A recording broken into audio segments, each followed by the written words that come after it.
chain of events, cause and effect. We analyze what went right and what went wrong, as we discover that many outcomes can be predicted, planned for, and even prevented. I'm John Chidgey, and this is Causality. Causality is entirely supported by you. If you'd like to support us and keep the show ad-free, you can by becoming a premium supporter. Premium supporters have access to early release, high-quality versions of episodes, as well as bonus material from all of our shows not available anywhere else. Just visit engineer.network/causality to learn how you can help this show to continue to be made. Thank you. West Fertilizer Company. Between 1958 and 1962, Adair Grain Incorporated established the West Fertilizer Company in West Texas, in the United States of America. The company was focused on the storage and supply of farming-related chemicals for local farmers and built a large storage building in 1961 specifically for this purpose, and it was located at 1471 Jerry Mashik Drive. West Texas is oddly named, given it's more centrally located in Texas geographically speaking, being 20 minutes drive north of Waco and an hour's drive south of Dallas. And to avoid any confusion, many locals refer to their town as West, Texas. West has a population of about 2,500 people, and WFC employed a total of 9 people by 2013. The WFC, effectively being a distributor, had goods delivered to them in bulk by both railcar, from the adjacent railway line, and by trucks, via the road, obviously, and periodically undertook stocktakes of their inventory. In April of 2013, they noted that they had the following significant quantity items in stock and their fertilizer building: between 40 tons and 60 tons of fertilizer-grade ammonium nitrate, that's FGAN for short, 17 tons of anhydrous ammonia, 45 tons of potash, 70 tons of diammonium phosphate, 25 tons of diammonium phosphate and potash in a specific combined storage area, between 60 tons and 70 tons of ammonium sulfate, and 17.5 tons of zinc sulfate. In addition to this, they also had approximately 100 tons of FGAN in a rail car adjacent to the building that had been delivered in early April, however had not yet been unloaded into the storage building. They sourced their FGAN from either of the two suppliers of FGAN in the United States, El Dorado Chemical Company, or EDC for short, and Central Farmers Industries, or CF Industries for short, and also on occasion via the international chemical company Interchem.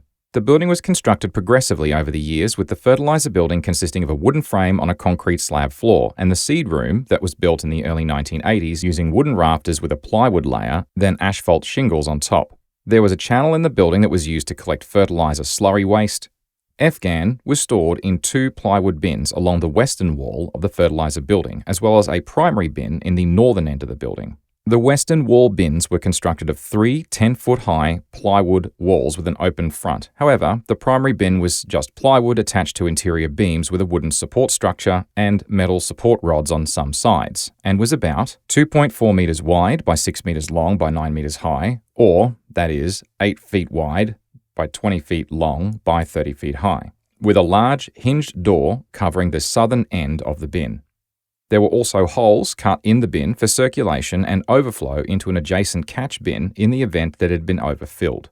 FGAN was able to be removed using a front-end loader, but was loaded in the same manner as all other materials in the building, by using a conveyor, elevator, and PVC pipe system. Material was loaded onto a 500 mm wide, that's a 20-inch wide rubber, cupped belt that transferred it into the building, where it was then picked up by a bucket elevator, which is just a series of cups attached to a belt that scoops up material and lifts it, and as it reaches the top of the elevator, the contents of the bucket tip off the end.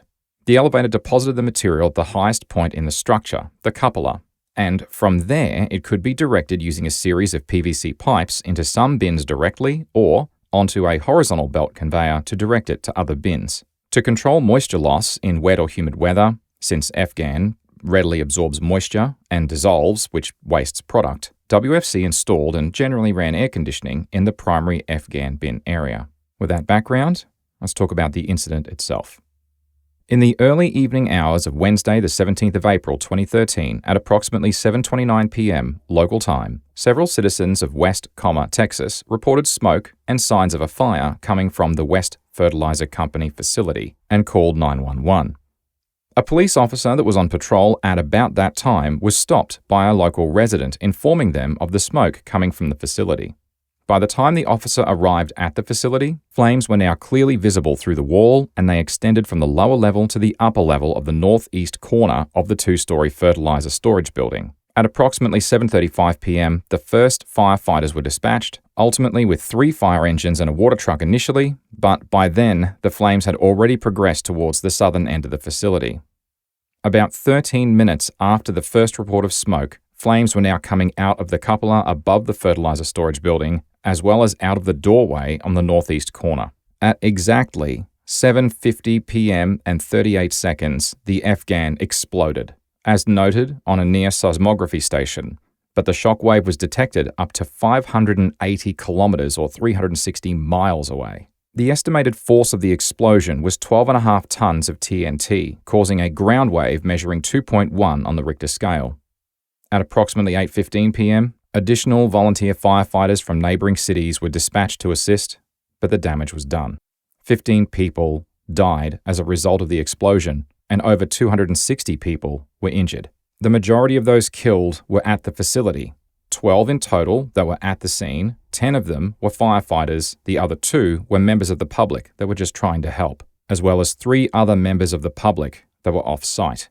Of those fatalities, 2 lived in the nearby apartment building, and 1 in a nearby nursing home. The majority of people injured were within 450 meters, that's 1,500 feet, from the blast, although some were more than 600 meters or 2,000 feet from the epicenter of the explosion.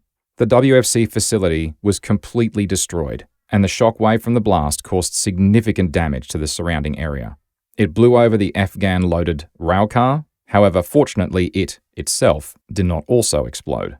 The nearby playground equipment was destroyed, and the Reagan Street entry to the West Rest Haven nursing home collapsed, with significant structural damage leading it to be ultimately demolished only 3 months later. The West Terraced apartment complex was a 22-unit complex where 2 people were killed, though the exact circumstances are unclear. One was suspected to have been watching the fire from the east side of the complex, and the other from inside a ground-floor apartment. The roof and walls of the apartment complex failed.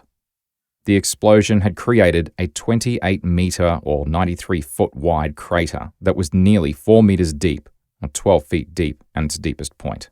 Let's talk about the investigation. Initially, there was a joint effort for a criminal investigation into the incident, and it involved the Texas Rangers, the McLennan Sheriff's Department, the Texas Fire Marshal's Office, and the U.S. Bureau of Alcohol, Tobacco, Firearms, and Explosives. Initial investigations by this group were inconclusive as to the cause of the fire. In parallel, the CSB, or Chemical Safety Board, began investigating the incident, and on the 22nd of April 2014, they released their preliminary findings just 1 year after the incident. But it wouldn't be until January of 2016, nearly 3 years later, that the final CSB report was released.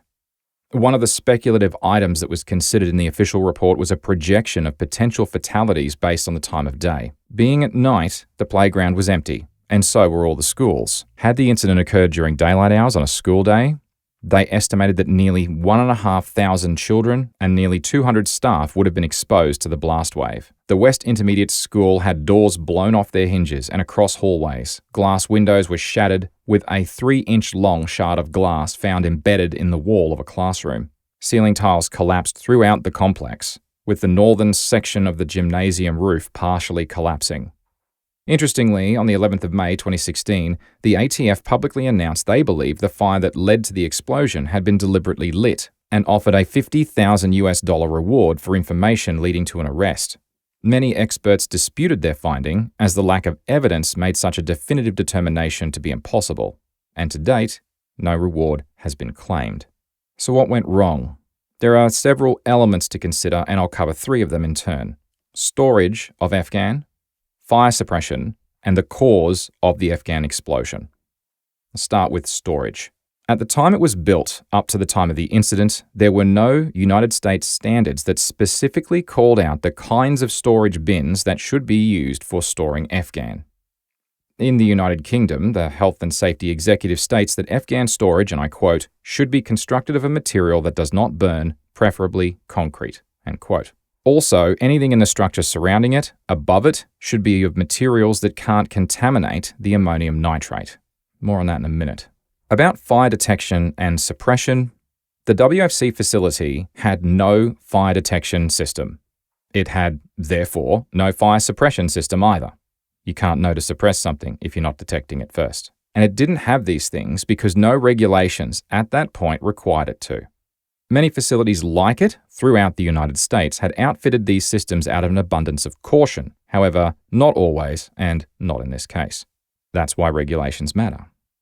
Beyond this, however, the WFC facility was not incorporated into the city limits, and hence the Insurance Services Office, or ISO, Public Protection Classification System, or PPC system, did not include it when it was doing its evaluation. They periodically evaluate locations and conditions of fire hydrants in their role, and the nearest fire hydrant to the WFC facility was over 460 meters, that's 1,500 feet away, at the West High School. To reach it, the firefighters had to use a fire truck as a bridge between the hydrant and the facility. However, it couldn't provide benefit in time to have fought the fire. To be clear though, more water sooner, given the timeline after being notified of the suspected fire, would not have changed the outcome. Earlier warning, however, might have bought precious time to fight the fire whilst it was still controllable. Then again, a local fire suppression system might also have prevented the fire spreading in the first place. So what caused the F-gas to explode? The Chemical Safety Board had three theories as to how the F-gas detonated. From the top of the pile, from the exterior wall that was exposed to heat from the fire, and from the elevator pit. The CSB's final conclusion was that the fire originated either in or just above the seed room, and the radiant heat from the fire heated the surface of the F-gas storage pile, and contamination from soot, molten ceiling tile asphalt, and molten PVC created a critical mixture of F-gas that destabilized, causing the explosion. The reason for this was the most likely cause is based on several key assumptions. The floor of the building was made of concrete, which would have prevented heating of the pile from the lower parts of the bin's contents. There is no direct evidence suggesting that the bin holding the F-gas failed during the fire. If there was residual F-gas in the elevator pit, it's unlikely that there would have been a significant enough quantity to ignite it in such a way that would also lead to the main pile detonating. The PVC pipework used for distributing product into the bin would easily have melted at those temperatures and fallen into the F-gas, hence contaminating it. And asphalt shingles. Shingles of the day were organic, meaning they were generally made from waste paper, cellulose, wood fibers, and will decompose at high temperatures, and then some byproducts will combust while others will melt at different temperatures, which would have fallen into the F-gas pile and contaminated it even further. The decomposition process from the top down would have gone something like this. The heat from the fire above would cause the F-gas to begin to bubble and foam on a thin surface layer, leading to a layer of molten F-gas. Contaminants fall into the foaming layer, and the breakdown of the ammonium nitrate accelerates. Gaseous byproducts form above the foaming layer, including nitrogen dioxide, or NO2, oxygen, and gaseous nitric acid, HNO3. The combustible gas cloud, now above the foaming F-gas, most likely then ignited from above, undergoing what's referred to as a gas phase deflagration to detonation transition, or DDT for short. The initial pressure wave then pushed down on the confined remaining solid prills, which then combusted under increased pressure and temperature. As we covered in episode 44, the problem with contamination is it makes ammonium nitrate up to 4 times more susceptible to an explosive reaction, and an extract from the GHD report on the Orica Kooragang Island incident is worth reading again. And I quote, "Heated ammonium nitrate will decompose and release vapors, which, if confined, leads to increased pressure and greater sensitivity to detonation. Whilst the pressure required is 80 atmospheres, this can be reduced by the presence of contaminants. This can reduce the pressure required for detonation to 20 atmospheres." End quote. Part of the investigation also included tracing the exact details of the blend of F-gas that exploded, and since records were scant and the building's F-gas was fully consumed in the explosion, they tracked down a farmer from Abbott, Texas, that had purchased 3,600 kilograms or 8,000 pounds of F-gas AS blend from the WFC on the Tuesday. That's the day before the incident. The farmer told investigators he was surprised because this batch was dustier than normal batches from there, and analysis by the CSB of the farmer's mixture found that approximately half, or about 55%, consisted of particles that were smaller than 200 micrometers, or 0.2 millimeters in diameter, which supported the farmer's assertion it was in fact quite dusty. Why that's odd is that for a 70-30 blend of Afghan AS, that should only be about 10%. And whilst it's possible that there was mechanically driven erosion of the prills as a result of mixing, loading, unloading, and transport to the farmer's property, it's highly unlikely it would have reached such a high level through those activities alone. Now, why that's an issue potentially is that the prills are nominally coated with polyolefin, which is an inert polymer that's also used in polypropylene and polyethylene, amongst a bunch of other things.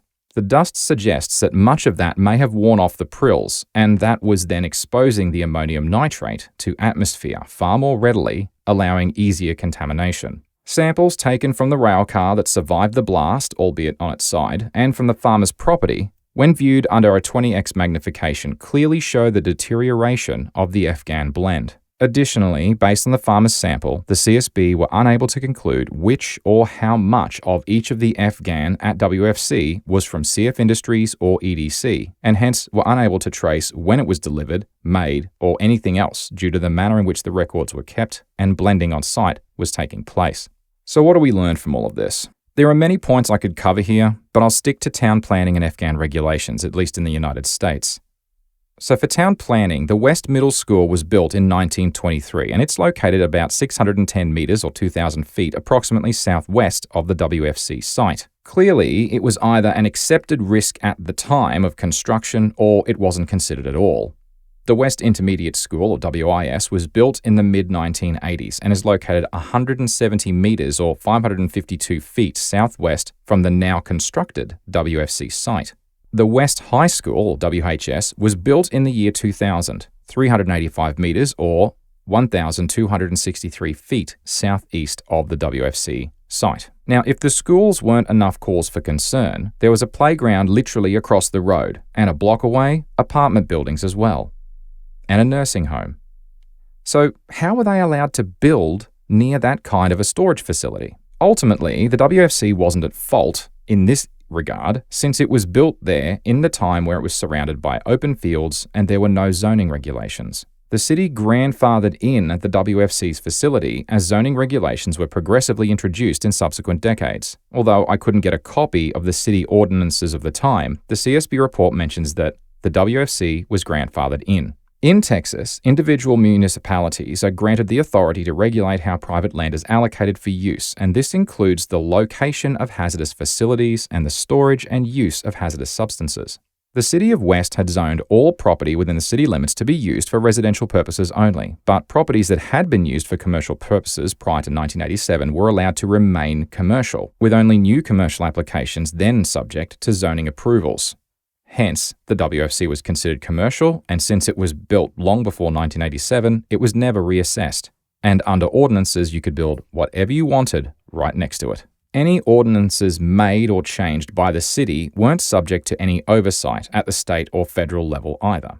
And with so many of these situations, the lead is best to come from the top down, starting at federal regulation level, then state level, and finally the city level. In this case, and at that time, the CSB stated that there were no such, and I quote, regulations relating to siting facilities that store and distribute Afghan near communities such as West, end quote. But what about regulations as a whole then? Technically, there were some regulations that did exist relating to ammonium nitrate, but they didn't apply specifically to the Afghan that was stored at the WFC.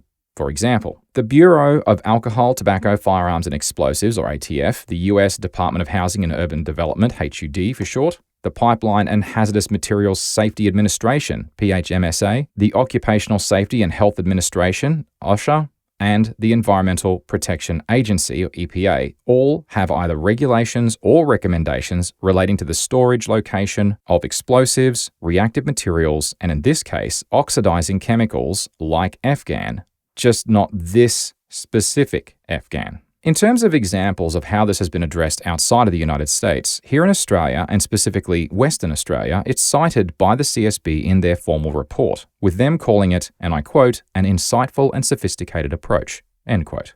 Aw, that's nice of them to say that. In Western Australia, the Dangerous Goods Safety Act of 2004 is supported by the Dangerous Goods Safety, Storage and Handling Non-Explosives Regulations of 2007 and the Dangerous Goods Safety, Major Hazard Facilities Regulations also in 2007. Specifically, where FGAN is treated as a dangerous good, which impacts land use and planning applications. In the Code of Practice for Safe Storage of Solid Ammonium Nitrate, Table 4.1 minimum separation distances for AN stores for 10 tonnes to 15 tonnes stored at a facility, there must be a separation of a minimum of 300 metres or 985 feet from critical infrastructure, 240 metres or 790 feet from residential buildings, and 140 metres or 460 feet from commercial buildings. In the context of this incident, the recommended minimum separation for 40 tonnes of FGAN, taking the lower side and assuming only that in-building quantity and not the quantity in the rail car, the closest separation would be 480 metres or 1,570 feet for vulnerable infrastructure, of which the West Intermediate School and West High School, playground and apartments all fell inside that zone, and, in Australia at least, would never have been there. Having said that, that's an Australian regulation, not applicable in the United States, but it's an example of how we've tried to reduce the risks in this country at least. If any of this talk about ammonium nitrate sounds familiar, it's because we've covered this in depth before in episode 44, Beirut Warehouse 12. And although that was about ANFO, which is ammonium nitrate fuel oil, as opposed to FGAN, which is fertilizer-grade ammonium nitrate, but they're both ammonium nitrates. ANFO consists of approximately 94% ammonium nitrate prills coated with an anti-caking agent and 6% absorbed fuel oil, and its intended use is as an explosive, generally for construction or mining purposes, as it's quite cheap and when it's stored correctly, relatively safe. FGAN, however, has a much broader definition, but will normally contain a significantly smaller proportion of ammonium nitrate. NH4NO3 is the chemical formula for ammonium nitrate, but the final form for FGAN will vary based on what it's blended with.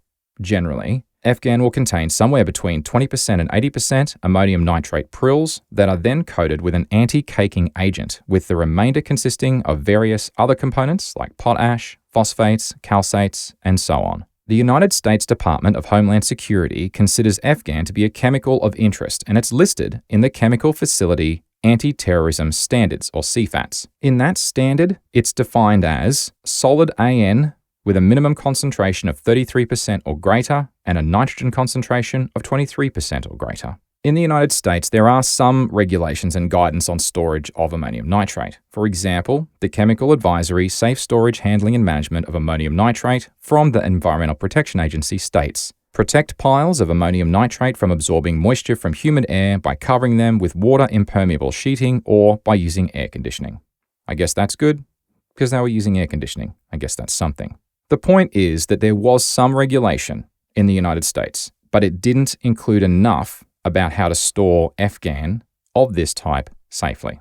Let's talk about the aftermath. As part of their investigation, the CSB reviewed all known mass storage facilities in the state of Texas that stored more than 10,000 pounds or 4.5 tons of FGAN. They identified 19 other facilities in Texas alone that are located within 800 meters or half a mile of a school, hospital, or a nursing home. The blast significantly damaged over 350 houses, completely destroying 150 of them and causing approximately $100 million in damages. The West High School had to be demolished due to significant repair costs, since it was more economical to simply build a new school on the same site than repair the old one. The new school opened in August of 2016. In May 2015, the National Fire Protection Association, NFPA, issued a new edition of the NFPA 400-2016 Hazardous Materials Code, with Chapter 11, Ammonium Nitrate, which now prohibits the use of combustible construction materials for new FGAN storage facilities. It also sets minimum requirements for automatic fire detection, fire suppression, alarm activation, and evacuation plans for existing facilities made from combustible building materials.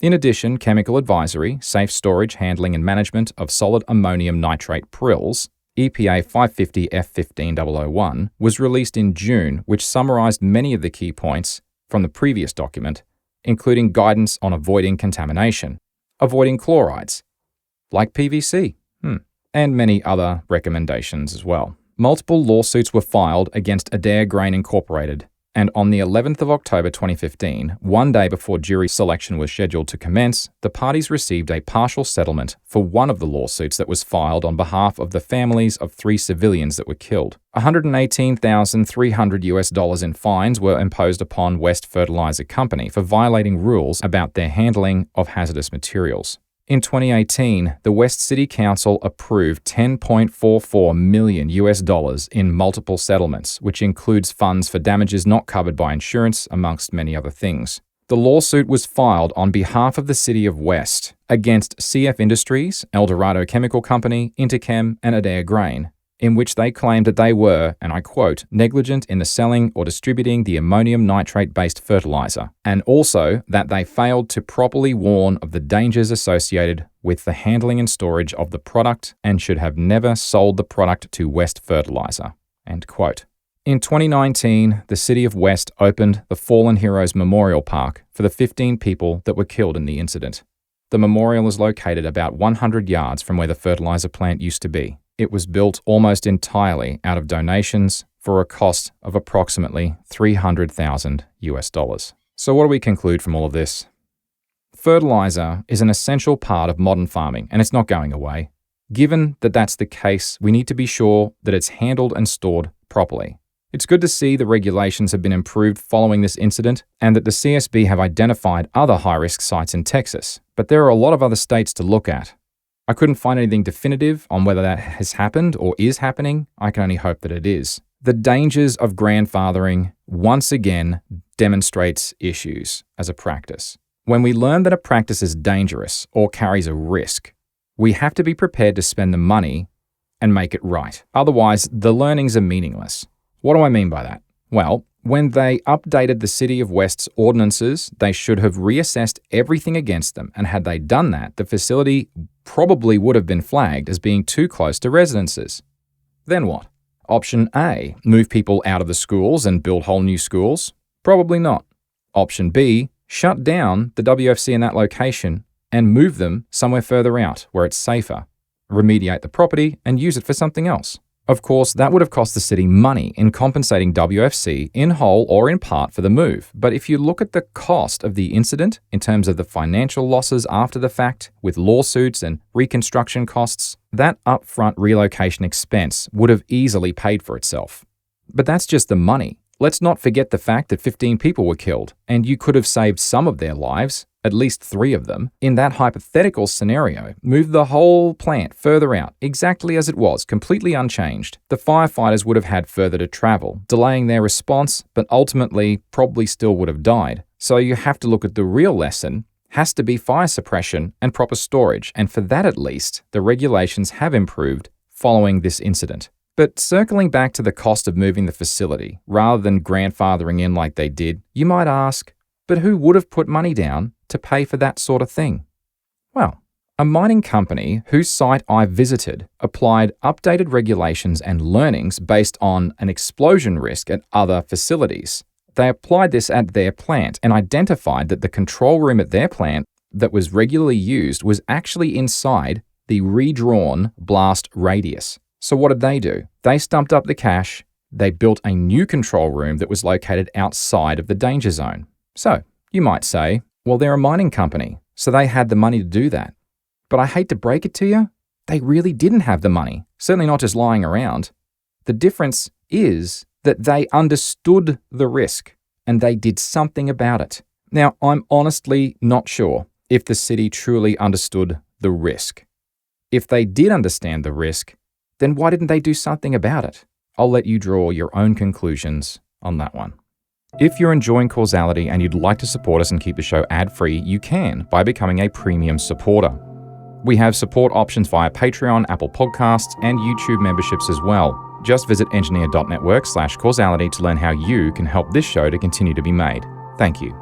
A big thank you to all of our supporters. A special thank you to our silver producers, Mitch Bielger, Shane O'Neill, Jared Roman, Katarina Will, Chad During, Ian Gallagher, and Jamie Russell. And an extra special thank you to our gold producers, Stephen Bridle, Kellen Frodelius Fujimoto, and our gold producer known only as R. Causality is heavily researched, and links to all materials used for the creation of this episode are contained in the show notes. You can also find them in the text of the episode description, on your podcast player, or on our website. You can follow me on the Fediverse at Chidgey at engineered.space, or the network at engnet at engineered.space. This was Causality. I'm John Chidgey. Thank you so much for listening.